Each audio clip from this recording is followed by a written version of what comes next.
Lokesh! Jai Lokesh! Jai Lokesh! Jai Lokesh! Jai Lokesh!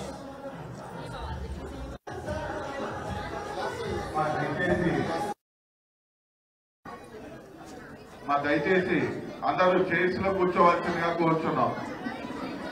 Master planning పూర్తి చేశారు. రోడ్లని major trunk infrastructure అంతా వేశారు. చివరికి సచివాలయం, అసెంబ్లీ, హైకోర్టు కూడా ఆనాడు మనం కట్టాం తల్లి. కానీ 2019లో ఏం జరిగింది? ఒక్క అవకాశం మన మాయ మాటలు అందరు పడిపోయి ఈరోజు మోసపోయారు. అమ్మా, ఏ ముఖ్యమంత్రి అయినా తీసుకునే మొదటి నిర్ణయం ఒక సంక్షేమం అభివృద్ధి కార్యక్రమం, అంటే ఒక పాజిటివ్ నిర్ణయం. కానీ జగన్మోహన్ రెడ్డి గారు తీసుకున్న మొదటి నిర్ణయం ప్రజావేదిక కూల్చడం తల్లి. అక్కడి నుంచి విధ్వంసం మొదలుపెట్టారు, అడుగడుగున ఇబ్బంది పెట్టారు. దాని తర్వాత 3 ముక్కల ఆటలు ఆడటం మొదలుపెట్టారు. ఆఫ్రికాని ఎవరిని ఆదర్శంగా తీసుకుంటారండి? అలాంటిది ముఖ్యమంత్రి గారు ఆఫ్రికాని ఆదర్శంగా తీసుకుని 3 రాజధానులు అన్నాడు. కర్నూలులోకి ఇటుకేశాడా? లేదు. అమరావతి సర్వనాశనం చేశాడు. విశాఖపట్నంలో ఒక్క పని చేశాడు తల్లి. అది 500 కోట్ల రూపాయలు ఖర్చు పెట్టి ఆయన ఉండేదని ఒక ప్యాలెస్ కట్టుకున్నాడు. ఈ రోజు దాని గురించి కూడా చెప్పాలి తల్లి. ఋషికొండ గురించి కూడా చెప్పాలి. ఈ ప్రభుత్వం చేసింది తప్పు అని కేంద్ర ప్రభుత్వం 3 ఆప్షన్లు ఇచ్చింది. ఈ ప్రభుత్వానికి 200 కోట్ల రూపాయలు పెనాల్టీ కట్టండి, లేదంటే సగం భవనాలు తొలగించండి. ఈ 2 చేయకపోతే మొత్తం మేమే తీసేస్తామని ఏకంగా కేంద్ర ప్రభుత్వం ఈరోజు చెప్పే పరిస్థితి. అంటే ఒక్క వ్యక్తి బతికేదానికి 700 కోట్ల రూపాయలు మన డబ్బులు ఖర్చు పెట్టి ఇల్లు కట్టుకున్నాడు. ఏమా అదే డబ్బులు ఖర్చు పెట్టి ఉంటేనా మంగళగిరిలో మనకి ఈరోజు మూసీ నది ప్రాబ్లం ఉండేది కాదు, తాగునీటి సమస్య ఉండేది కాదు, నిరుపేద కుటుంబాలందరికీ ఇల్లు కట్టే పరిస్థితి ఈరోజు. అంటే ఆయనకి ఊరూరు ప్యాలెస్లు కట్టుకుంటాం తప్ప ప్రజలకు ఒక్క ఉద్యోగం కల్పిద్దాం, ఉపాధి కల్పిద్దాం అన్న ఆలోచనలు ఆయన లేనే లేడు. ఎవరో తెలుసమ్మా? ఆల రామకృష్ణారెడ్డి గారు. వాస్తవంగా ఆయన రాజకీయాలకు ఎందుకు వచ్చాడు నాకు తెలీదు. ఆయన సినిమాల్లోకి వెళ్ళుంటేనా బాలబాబు గారికి పవన్ అన్నకి భలే పోటీ పడేవాడు. అంత అద్భుతంగా నటిస్తాడు. మొన్న వైకాపాని తిట్టాడు, నిన్న తెలుగుదేశం పార్టీని తిడతాడు, రేపు ఏ పార్టీని తిడతాడు ఆయనకే తెలియదు. ఆయన రోజుకు ఒక మాట మాట్లాడతాడు. నిన్న అపర్ణకి వెళ్ళి, కరెక్ట్గా నిన్న కాదు ఒక 5-6 రోజుల క్రితం అపర్ణ దగ్గరికి వెళ్ళి ఇట్లనే కార్యక్రమం పెట్టుకున్నారు. అక్కడ ప్రజలు పరిశ్రమలు ఏంటి, అభివృద్ధి ఏంటి అని అడిగితే అసలు మంగళగిరికి ఒక్క పరిశ్రమ రాదు అని తేల్చి చెప్పేశాడు. తెలుగు ఒక్క కంపెనీ కూడా రాదంట. ఇక్కడ ఫౌండేషన్ వేసేదానికి ఎక్కువ ఖర్చు అవుతుంది. కరెక్టే, ఖర్చు అవుతుంది, దాని సందేహం లేదు. కానీ కాంటినెంటల్ కాఫీ ఎలా వచ్చింది తల్లి? కోకోకోలా ఫ్యాక్టరీ ఎలా వచ్చింది? నేను ఐటీ శాఖ మంత్రిగా ఉన్నప్పుడు మంగళగిరి ఆటో నగర్కి అనేక ఐటీ పరిశ్రమలు తీసుకొచ్చా, అవి ఎలా వచ్చినాయి తల్లి? అంటే పైన ఒక నటుడు, కింద బ్రహ్మానందం లాగా ఈయన ఒక నటుడు. ఈరోజు అది పరిస్థితి. మంగళగిరి గారికి 10 సంవత్సరాలు, కాండ్రు కమల గారికి 5 సంవత్సరాలు అవకాశం, రామకృష్ణారెడ్డి గారికి 2 సార్లు, అంటే 10 సంవత్సరాలు అవకాశం ఇచ్చారు. ఒక్కసారి ఆలోచించమని. మా ప్రతిపక్షంలోనే మనం ఇంత అద్భుత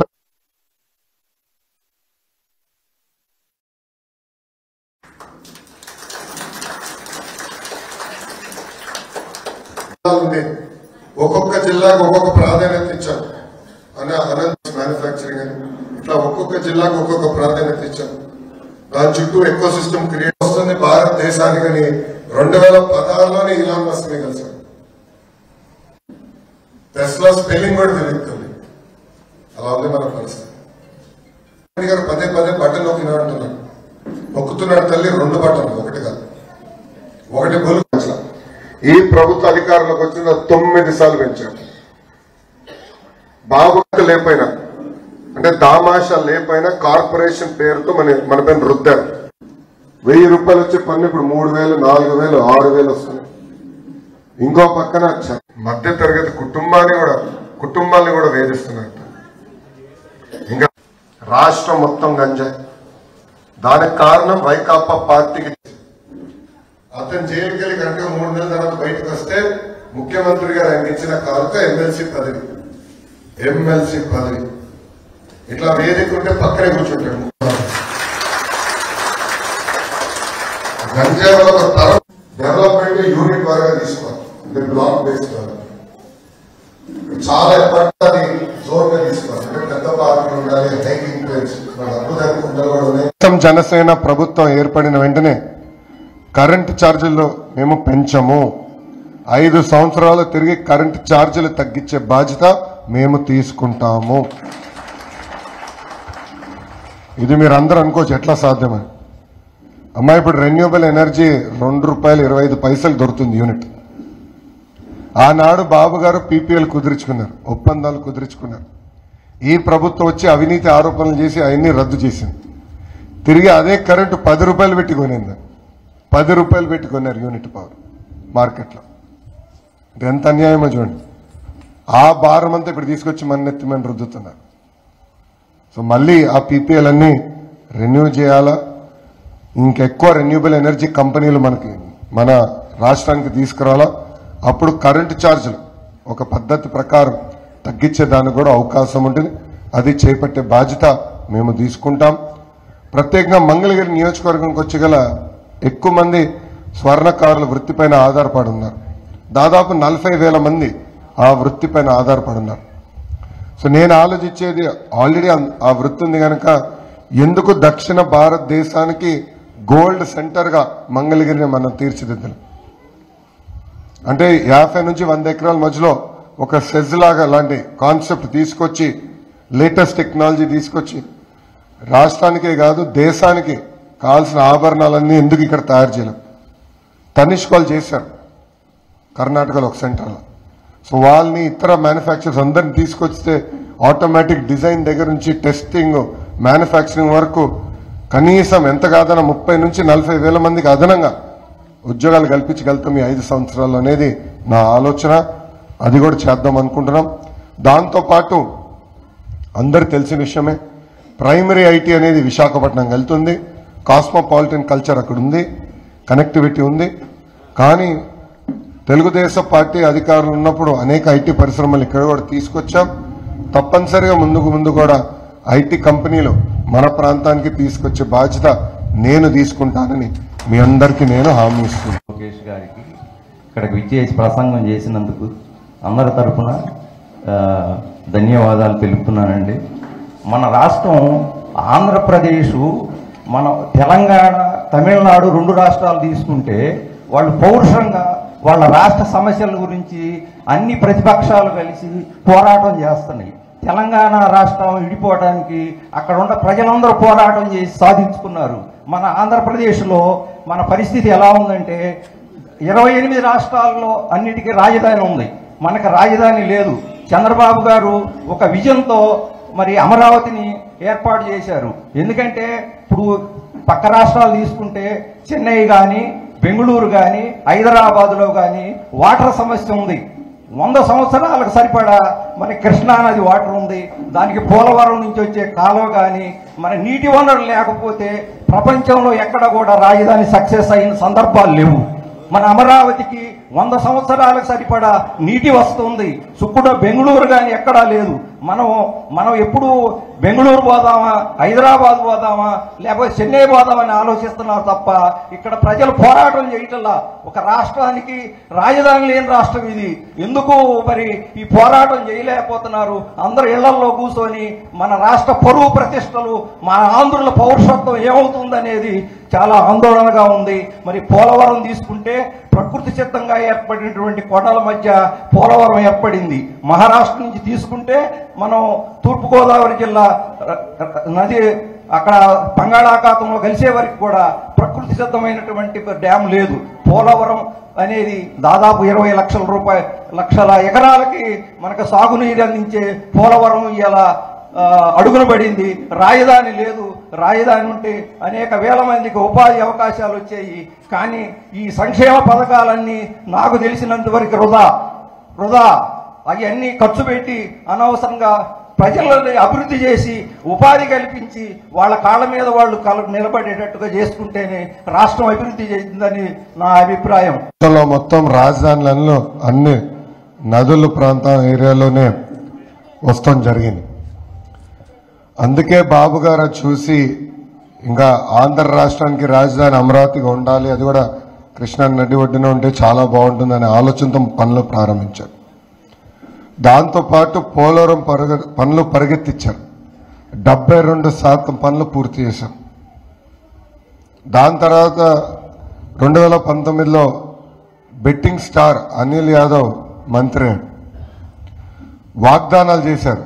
నాకు తెలిసినంత వరకు 2021 కల్లా పోలవరం పూర్తి చేస్తా అన్నారు. దాని తర్వాత 22 అన్నారు, 23 అన్నారు. ఇప్పుడు ఎప్పుడు పూర్తవుతుందో వాళ్ళు చెప్పే పరిస్థితులు లేరు. రివర్స్ టెండరింగ్ అన్న పేరుతో పోలవరాన్ని నాశనం చేశారు. కాఫర్ డ్యామ్ దెబ్బతినింది, డయాఫ్రమ్ వాల్ దెబ్బతినింది.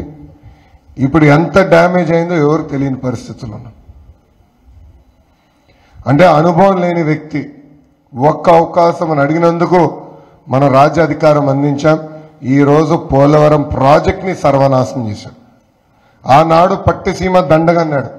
ఈరోజు అదే పట్టిసీమ కృష్ణా గుంటూరు డెల్టాని కాపాడుతుంది.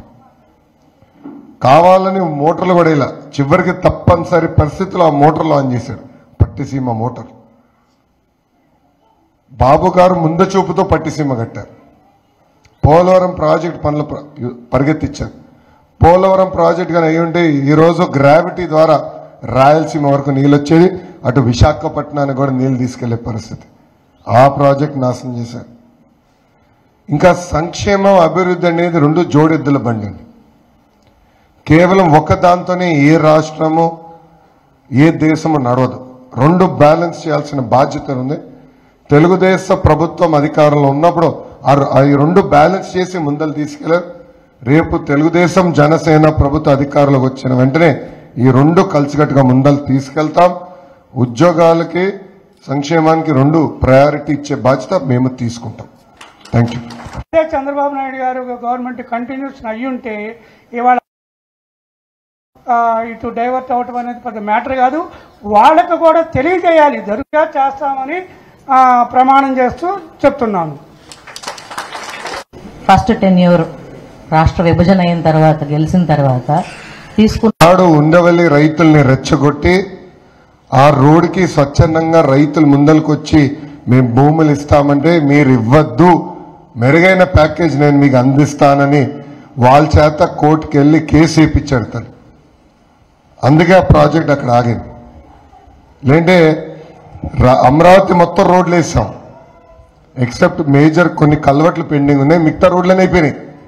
అక్కడ నుంచి ఇక్కడ కనెక్టివిటీ చేస్తాం, కేవలం 10% పనులే. కానీ అది ఆగిందంటే దానికి కారణం ఇక్కడున్న శాసనసభ్యుడు ఆల రామకృష్ణారెడ్డి గారు వేసిన కేసులు తల్లి. దయచేసి ఇది గుర్తుపెట్టుకోండి అమ్మా. ఇంకా 2 నెలలు ఎటుకో ఆల్రెడీ రాజీనామా చేశాడు అంటున్నాడు. ఇంకా ముఖ్యమంత్రి గారు యాక్సెప్ట్ చేసినట్టు లేదా రాజీనామా చేయలా, ఇంకా ఎమ్మెల్యేగా ఉన్నాడు.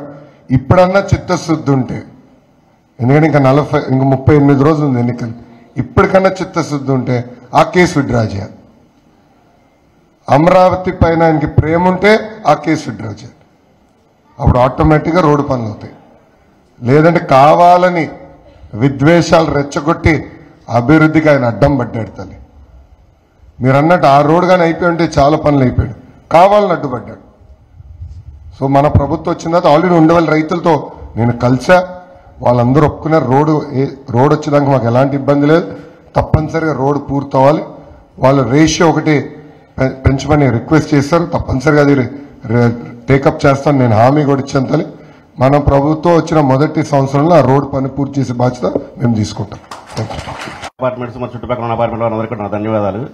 ముఖ్యంగా నేను మాట్లాడవలసినది ఏంటంటే మాది మధ్యతరగతి కుటుంబం అండి. మాది యాక్చువల్గా నేను 2010 నాకు యాక్సిడెంట్ అయిందండి, కాలు ఎబోని.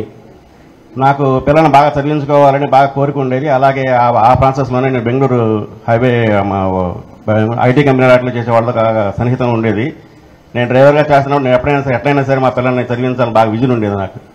ముందుగా నాకు నారా చంద్రబాబు నాయుడు గారి విజన్ చూసి నేను ఎప్పుడైనా సరే మన పిల్లల్ని బాగా చదివించుకోవాలి, ఐటీ వాళ్ళని చేయాలని చెప్పి బాగా కోరిక ఉండేది. దాని సందర్భంగా యాక్సిడెంట్ అవ్వడం వల్ల ఏం చదివించలేకపోయాను. అయినా సరే పట్టు వల్ల దగ్గర వల్ల ఆస్తి అమ్మేసి అయినా సరే చదివించాలని చెప్పి అప్పుడు విదేశీ విద్య అని చెప్పి నారా లోకేష్ గారు చంద్రబాబు నాయుడు గారు పెట్టారండి. దాన్ని అప్లై చేస్తే చాలా పైరుగలు చెందిన సందర్భంగా నాకు వచ్చింది. ఒకటి వచ్చిన తర్వాత ఇంకోటి రాలేదండి. మళ్ళా అప్పులు పాలైపోయాం. యాక్చువల్గా విదేశీ విద్య అనేది చాలా మంది పిల్లలు సంవత్సరానికి వచ్చి 13 లక్షల మంది బయటకు వస్తున్నారు. పిల్లల స్టూడెంట్స్ అందరూ సరైన ఉపాధి లేక ఎబ్రాడ్ ఆడడానికి కానీ ఆటికి కానీ ప్రయత్నాలు చేస్తున్నారు. కానీ మీలాంటి వారు వచ్చిన తర్వాత ఐటీ కంపెనీలు కానీ ఈ పోర్టులు కానీ అవి పెద్ద తీసుకొచ్చి ఈ పిల్లలందరూ ఇక్కడ ఉపాధి కల్పించాలని నేను కోరుకుంటున్నాను. ప్లస్ ఈ రోజు వరకు కూడా విదేశీ విద్య చాలా మంది కోర్టుల చుట్టూ తిరిగి కోర్టులకు వేసుకుని డబ్బులు రాలేదండి చాలా మందికి. కానీ మన ప్రభుత్వం వచ్చిన తర్వాత వస్తుందని చాలా ఆశతో ఎదురు చూస్తూ ఉన్నారు. ముఖ్యంగా మీరు ఈ విషయంలో కూడా కొంచెం ఫాలోఅప్ చేయాలని మేము కోరుకుంటున్నానండి. పోతే మాకు ఈ సమస్య ఈ ఏరియాలో మాకు కొంచెం డ్రైనేజీ ప్రాబ్లం కానీ అండర్ డ్రైనేజీ కానీ కావాలని మేము కోరుకుంటున్నామండి. మేము ఒక మెమోరాండం చేసి ఇవ్వగలుగుతాం. Thank you. ఎవరు చంపారు ఇప్పుడు మీకు అర్థమై ఉంటుంది. మా యూట్యూబ్లో వివేకం సినిమా చూడండి, అర్థమవుతుంది. నేను చూసారా మొన్న రాత్రి నాకు ఎవరు చెప్పారు బాగా వచ్చింది చూడండి అంటే నేను కూర్చుని చూసా. అంటే మనిషి ఆలోచన ఎలా ఉంటుంది అనేది మీకు అర్థమవుతుంది. అమ్మ ఒక ఫ్యాక్షనిస్ట్ ఆలోచన ఏంటంటే అతను చుట్టూన్న ప్రాంతం అభివృద్ధి చెందకూడదు, ఉద్యోగాలు ఉపాధి రాకూడదు, అతను ఇస్తున్న పప్పు బెల్లాల పైన ప్రజలు బతకాలి, అప్పుడే అతను చెప్పినట్టు వాళ్ళు చేస్తారు అనేది ఒక ఫ్యాక్షనిస్ట్ మైండ్ సెట్. ఇప్పుడు ఆంధ్ర రాష్ట్రంలో ఏం జరుగుతుందో ఒక్కసారి మీరు ఆలోచించండి. అభివృద్ధి లేదు, ఉద్యోగాలు లేవు, ఈయన బటన్ నొక్కితే ప్రజలు బతికే పరిస్థితి. ఈరోజు ఎంత దారుణంగా ఉందంటే school fee reimbursement ఎత్తేసారు. Vasathi Deevena, Vidya Deevena అన్న పేరు పెట్టి స్కూల్ ఫీ రీయింబర్స్మెంట్ ఎత్తేసారు. పీజీ ఫీ రీయింబర్స్మెంట్ ఎత్తేసారు. విదేశీ విద్య లాంటి పవిత్రమైన ప్రోగ్రాం కూడా ఎత్తేసారు. బాబు గారి ఆలోచన ఏంటంటే ఎప్పుడు అందరూ బాగా చదువుకోవాలి, వాళ్ళ సొంత కాళ్ళపై నిలబడాలి, సమాజానికి వాళ్ళు ప్రయోజకులుగా మారాలి అనేది బాబు గారి ఆలోచన. చాలా మంది నాయకులు ఆనాడు సైబర్ టవర్స్ హైదరాబాద్లో ఒక రౌండ్ టవర్ కట్టాం ఐటీకి. ఆనాడు అన్నారు ఇది కూలిపోతుందన్నారు, కంప్యూటర్ అన్నం పెడుతుందా అన్నారు.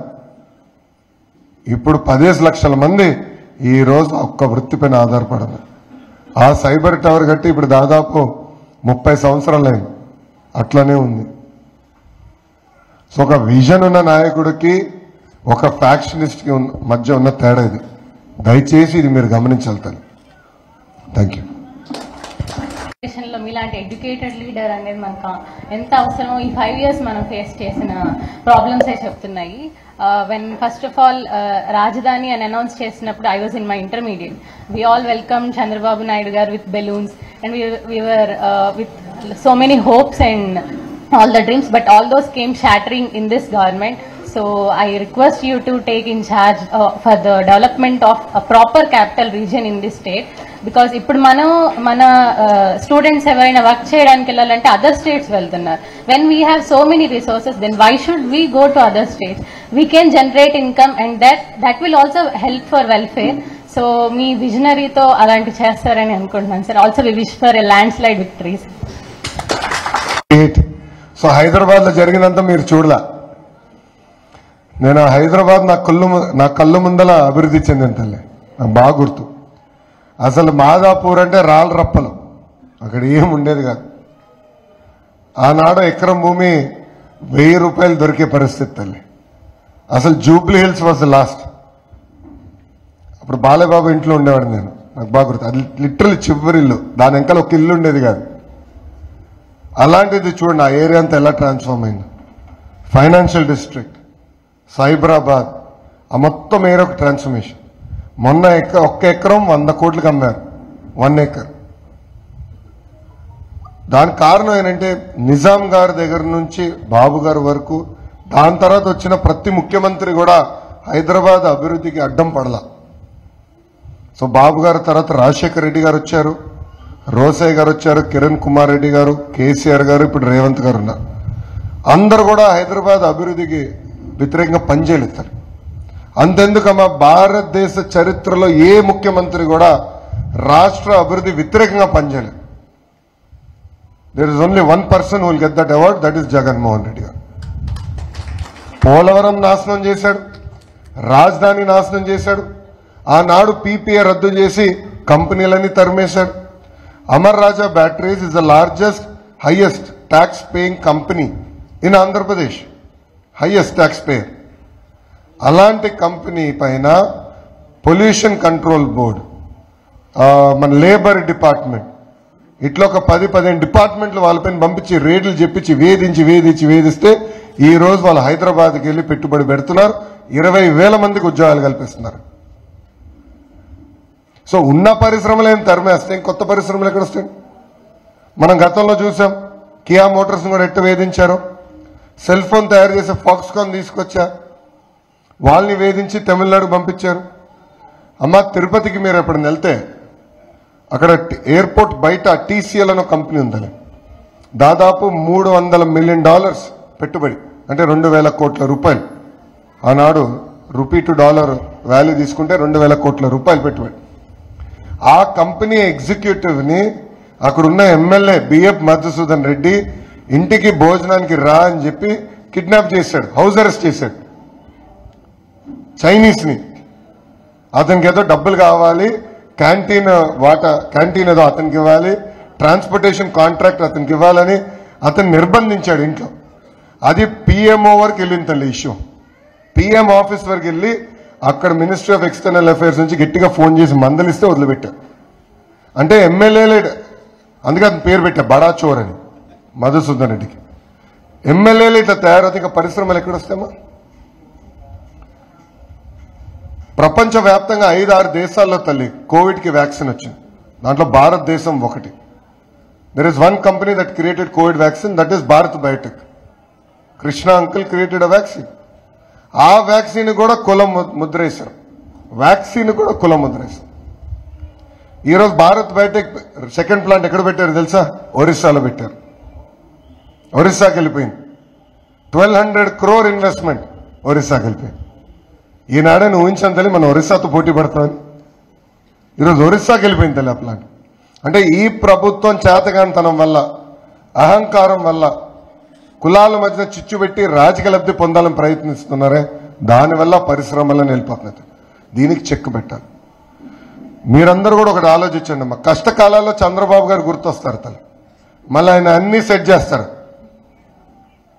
మళ్ళీ ఎవడో నడిచాడని ఫోన్లే పాపం అని మళ్ళీ వాళ్ళకి ఓటేస్తాం, మళ్ళీ కష్టాలు కొని తెచ్చుకుంటాం తల్లి. సో మీరు యంగ్ ఓటర్స్ ఇవన్నీ మీరు గుర్తుపెట్టుకోవాలా. ఇన్ఫాక్ట్ ఫస్ట్ టైం ఓటర్స్లో ఎక్కువ చైతన్యం రావాల్సిన అవసరం ఉంది. ఈ ఎన్నికలు కాదు, రాబోయే 2-3 ఎన్నికలు చాలా కీలకమైన ఎన్నికలు. కంటిన్యూటీ ఆఫ్ గవర్నెన్స్ ఉంటేనే రాష్ట్రం అభివృద్ధి చెందుతుంది, రాజధాని పనులవుతాయి, అన్ని ప్రాంతాలు, అన్ని జిల్లాలు సమగ్ర అభివృద్ధి చెందుతాయి. So as young voters you need to keep your heart in place and fight for the cause. Thank you. No employment. So still now we are seeing that what in the sense zero, no employment, zero is there. So what we have to face from what is the future for we and for what is the future for our kids also. So it is a question mark nowadays. It is a major problem, but never no, that person is not taking this is a serious issue also. So nowadays so many of you sir, so many of you, if you can take if you can go for any village area also, so many of you educated with a teacher, and normally we are going our life, but normally only we are taking, but what in a sense we are also expecting to give more itself. So I am requesting and I am saying what in a sense మా సమస్యలను కూడా కొంచెం సీరియస్గా తీసుకొని, మాలాంటి వాళ్ళు చాలా మంది ఉన్నారు సార్. ఇది నా ఒక్క మాట కాదు, మేము టీచర్ ఎంప్లాయ్మెంట్ ఒక గ్రూప్ ఉన్నాం మేమంతా. మేము ఫేస్ చేస్తున్న ప్రాబ్లం ఎప్పుడు గ్రూప్లోనే డిస్కస్ చేస్తాం, కానీ ఎవరికి చెప్పాలనేది మా దగ్గర లేదు. It is an question mark. కానీ మేము చేసే వర్క్ మా చుట్టుపక్కల వాళ్ళందరూ చూస్తూనే ఉన్నారు. It is an hard work they are saying, but happily we are doing that work, but that much of happiness we are not receiving that work. So please take care of our self also sir. అంటే మా future ఎలా ఆగిపోద్దో అని ఒక question mark అయిపోయింది మాకు అసలుకి. So no employment అయితే మాకేం చేయాలి, మాకు కూడా ఏం చేస్తారు అనేది మాకు కూడా క్వశ్చన్ మార్క్. అండ్ మా పిల్లలకి మేమేమి ఇవ్వాలి దారి? ఇప్పుడు తను అనేది ఇన్ఫర్మేషన్ టెక్నాలజీ, మేము ఎందుకు సార్ బయటకు వెళ్ళాలి? ఇక్కడ ఉంది కదా, ఇక్కడ డెవలప్మెంట్ చేయొచ్చు కదా. మనకు లేదా ఆ నాలెడ్జ్ ఉంది సార్, మన దగ్గర ఆ స్కిల్ ఉంది. సో ఒక్కరిని టచ్ చేసిన ప్రతి ఒక్కరి దగ్గర ఒక టాలెంట్ ఉంది. మేము ప్రతి స్టూడెంట్కి చెప్పగలిగేది ఏంటంటే 0 వచ్చిన మార్క్ దగ్గర కూడా వాడికి చాలా టాలెంట్ ఉందని అంటాం. ఎందుకంటే టెక్నాలజీ బాగా యూజ్ చేస్తున్నాడు కానీ చదవడం అయితే రాదు. మొబైల్స్లో ఉన్న ప్రతి ట్రాపింగ్ వాళ్ళు చేయగలుగుతారు కానీ చదవడం అయితే రాయడం అయితే రాదు. But they have any talent. So please utilize everyone sir. Thank you very much. ప్రభుత్వ అధికారంలోకి వచ్చిన తర్వాత జియో 117 తీసుకొచ్చి స్కూల్ రేషనలైజేషన్ పేరుతో స్కూల్స్ తగ్గించారు తల్లి. న్యూ ఎడ్యుకేషన్ పాలసీ మిస్ఇంటర్ప్రిట్ చేశారు తల్లి. సో విద్యని మనకి దూరం చేస్తున్నారు. సో 117 రద్దు చేయాలి, విద్యని దగ్గర తీసుకురావాలి, రిక్రూట్మెంట్ కూడా పద్ధతి ప్రకారం జరగలుగుతారు. ఇప్పుడు యూపీపీఎస్సీ ఉంది, ఎంత సిస్టమేటిక్గా ఉంటుంది. మళ్ళీ ఏపీపీఎస్సీ బాబు గారు అధికారంలో చాలా బాగుండేది, కానీ ఇప్పుడు ఏమైంది తల్లి, డిఎస్సీ రద్దు చేశారు. 2018 ఆనాడు ఇచ్చిన నోటిఫికేషన్ వీళ్ళు చేసిన అవకతవకల వల్ల హైకోర్టు రద్దు చేసింది. ఎంత అన్యాయమో చూడండి. అంటే అన్నిట్లో రాజకీయం, అన్నిట్లో లాలుచీలు, అన్నిట్లో డబ్బులు, దానివల్ల ఈరోజు ఇబ్బంది పడుతున్నాం. సో దీనికి చెక్ పెట్టాలి. అంతేకాకుండా బాబు గారు చాలా స్పష్టంగా చెప్పారు, మన ప్రభుత్వం తెలుగుదేశం జనసేన ప్రభుత్వం ఏర్పడిన వెంటనే మెగా డిఎస్సీ కూడా ఏర్పాటు చేస్తున్న హామీ ఇచ్చారు. దానికి కట్టుబడి ఉన్నాం. 5 సంవత్సరాల ఒక పద్ధతి ప్రకారం పెండింగ్ పోస్టులని భర్తీ చేసే బాధ్యత కూడా మేము తీసుకుంటాం. మన కార్యకర్తని, తెలుగుదేశం పార్టీ కార్యకర్తని రోడ్డు పైన నడుస్తుంటే అతను మెడపైన కత్తి పెట్టి ఒక్కసారి వాళ్ళ నాయకుడి పేరుకి జై జై చెప్పమన్నాడు. ఆ వ్యక్తి నన్ను చంపేసినా పర్వాలేదు, నా నోటి నుంచి వచ్చేది జై చంద్రబాబు అన్నాడు. ఆ మాట చెప్పినందుకు ప్రాణం తీసేశారు తల్లి, ప్రాణం తీసేశారు. అదని అంతిమయాత్ర కూడా చంద్రబాబు నాయుడు గారు వెళ్ళి శవాన్ని మోసారు తల్లి. అంటే ఈరోజు అంత పట్టుదల ఉన్న కార్యకర్తలు ఉన్నారనుకనే తెలుగుదేశం పార్టీ ఎన్ని ఇబ్బందులు వచ్చినా ఎదుర్కోగలుగుతున్నాం. నా పైన కూడా మొన్నటి వరకు 22 కేసులు ఉన్నాయనుకునే తల్లి. మొన్న ఆర్టీఐ వేస్తే 24 కేసులు ఉన్నాయంట తల్లి. 2 ఫ్రీ ఇచ్చారు నాకు. 2019 ముందర నా పైన ఉన్న కేసులు 0. ఒక్కసారి పోలీస్ స్టేషన్కి వెళ్ళా. ఇప్పుడు 24 కేసులున్నాయి. అటెంప్ట్ మర్డర్ ఉంది, SC/ST కేసు కూడా పెట్టారు. అని చూడండి ఎలా ఇబ్బంది పెడుతున్నారు నాకు. కానీ అందరం పోరాడాలి. ప్రభుత్వ ఉద్యోగస్తులకు వచ్చేగల అనేక పెండింగ్ ఉన్నాయి. మీ టీఏ డిఏ పోలీస్ సోదరులకు పోతే సరెండర్లో అనేక పెండెన్సీలు ఉన్నాయి. అవన్నీ ఒక పద్ధతి ప్రకారం మనం ప్రభుత్వం చెల్లించాల్సిన అవసరం ఉంది. అన్న సిపిఎస్ ఓపీఎస్ పైన బాగా చర్చ జరుగుతుంది భారతదేశ వ్యాప్తంగా. కొన్ని రాష్ట్రాలు జియోలు తీసుకొచ్చారు, అది అమలు చేయాలి. అది ఏమవుతుందో ఒకసారి మనం స్టడీ చేయాలి. బట్ దాని లోపల టక్కర్ కమిటీ వేసామో, కమిటీ మంచి నివేదిక ఇచ్చింది. సో మన ప్రభుత్వం వచ్చిన తర్వాత తప్పనిసరిగా అందరం కూర్చుని ఈ సమస్యకి శాశ్వతమైన పరిష్కారం ఎత్తుకోవాలి. జగన్మోహన్ రెడ్డి లాగా నేను రోజుకొక హామీ, వీధికొక హామీ ఇస్తే మళ్ళీ పరదాలు కట్టుకుని నేను కూడా తిరగాలి. నేను చేయదలుచుకోలేదు. సబ్జెక్ట్ తెలుసుకుని డెప్త్ తెలుసుకున్న తర్వాత నేను స్పందిస్తాను.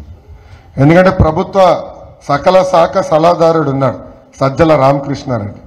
ఆయనే స్వయంగా జగన్మోహన్ రెడ్డికి అవగాహన లేదు, అందుకే సిపిఎస్ రద్దుకి హామీ ఇచ్చాడు అని ఆయనే చెప్పాడు. మళ్ళీ నేను అట్లా మీ దగ్గర మాట పడాలని నేను అనుకోవట్లేదు. ఇంకో 40 సంవత్సరాలు నేను ఇక్కడ ఆంధ్ర రాష్ట్ర రాజకీయాలు నేను ఉంటాను. చాలా జాగ్రత్త చేయాలి ఈ ఇష్యూస్. అది తప్పనిసరిగా that is under discussion. Thank you. నేను ఎస్ఆర్ఎంలో చదువుతున్నాను. మీరు మంగళగిరి నుంచి ఎస్ఆర్ఎం విట్టికి వెళ్ళే రోడ్డు అసలు బాగాలేదు. చాలా బాగుంది, భలే ఉన్నాం. అసలు బాగాలేదు. మంగళగిరి నుంచి ఎస్ఆర్ఎంకి వెళ్ళే రోడ్ అయితే అసలు బాగాలేదు. ఫస్ట్ ఆఫ్ ఆల్ ఆ క్వశ్చన్. నెక్స్ట్, మీరు వచ్చే 5 years లో నెంబర్ ఆఫ్ ఎన్ని ఐటీ కంపెనీస్ తెద్దాం అనుకుంటున్నారు? మళ్ళీ థర్డ్ క్వశ్చన్, మీరు మహిళలకి బస్ ఇద్దాం అనుకుంటున్నారు కదా, దానివల్ల గవర్నమెంట్కి చాలా లాస్ ఉంది, మళ్ళీ ఆటో డ్రైవర్స్ కూడా చాలా లాస్ ఉంది కదా, దానికి సొల్యూషన్ ఏం చేద్దాం అనుకుంటున్నారు? That's all. మన ప్రభుత్వం ఏర్పడిన మొదటి సంవత్సరంలోనే we will complete all the major trunk infrastructure in Amaravati. So ఆటోమేటిక్గా ఎస్ఆర్ఎంకి వీటికి రోడ్లు పడే బాధ్యత మాది. That is first promise. Second, number of IT companies I cannot guarantee, but overall number of jobs I can guarantee, both white collar and blue collar. అంటే IT manufacturing తీసుకుంటే 20 లక్షల ఉద్యోగాలు కల్పించే బాధ్యత తెలుగుదేశం జనసేన పార్టీ ప్రభుత్వం తీసుకుంటుంది. Why should we only stick to IT? See, Telangana is a landlocked state. Therefore, they have issues. But Andhra Pradesh is not. We have one of the longest coastline. Port-led economy మనం create చేయాలి. Agri ఎకానమీని మనం ప్రోత్సహించాలి. Manufacturing economy మనం బాగా చేయొచ్చు. ఇప్పుడు make in India is a big push. Performance linked incentives for semiconductors is a big push in India. We should focus on that. And then at the same time, we should promote IT. So, Maniki, we can create jobs in multiple sectors. And that is the thrust here. Pradhan Mantri garu $5 billion economy gurinchi maatladutunnaru. My question to all of us is, why can't Andhra Pradesh be a $1 trillion economy? Andhra Pradesh alone, it can be a $1 trillion economy. So that should be our focus. So we should become a powerhouse that tomorrow can drive India. We should be the engine that can propel India. So that is the vision that we have in terms of development. Third, yes, definitely giving free bus ride will have a dent on state exchequer. But it is a way to also promote public transportation. మీరు ఒకసారి గూగుల్లో చూడండి, Germany కూడా ఇతర దేశాల్లో కూడా public transportation కి fixed పెట్టేశారు. అంతే €10 ఖర్చు పెడితే citizens they can use public transportation unlimited. అట్లా they come with various other models to promote use of public transportation. Auto వాళ్ళకి వచ్చేగల నేను స్పష్టంగా కూడా చెప్తున్నాను, ఈ ప్రభుత్వ అధికారులకు వచ్చిన తర్వాత గతంలో ₹10 వాళ్ళకి ఆదాయం వస్తే అది ₹8 పడిపోయింది. దానికి కారణం ఈ ప్రభుత్వం వేసే పన్నులు. ఆటోలు కూడా వేధిస్తున్నారు, ఫైన్లు వేస్తున్నారు, అనేక ఇబ్బందులు పెడుతున్నారు. దెన్ ఓవరాల్ ఎకనామిక్ యాక్టివిటీ కూడా ష్రింక్ అయింది ఆంధ్ర రాష్ట్రంలో. When we create 20 lakh jobs, Andhra economy would have increased 2.5 times. Our calculation is every 8 lakh jobs doubles Andhra's economy. So by creating 20 lakh jobs, we would have increased the Andhra economy by 2.5 times. That would increase the economic activity even for auto driver. So therefore, in case there is any dent that they might face with free bus ride, that would be not only compensated, but they can make more income because of the growth in the overall economic activity. So definitely, వాళ్ళని కూడా ఇబ్బంది పెట్టాలన్న ఆలోచనలో మేము లేము. తప్పనిసరిగా వాళ్ళపైన వేస్తున్న పన్నుల భారం కూడా తగ్గించే బాధ్యత మేము తీసుకుంటాం. అందరికీ పేరు పేరుగా హృదయపూర్వక ధన్యవాదాలు తెలుపుకుంటూ మీ అందరి నుంచి సెలవు తీసుకుంటాం. జోహార్ అన్న ఎన్టీఆర్, జై తెలుగుదేశం, జై జనసేన, జై హింద్. Thank you love.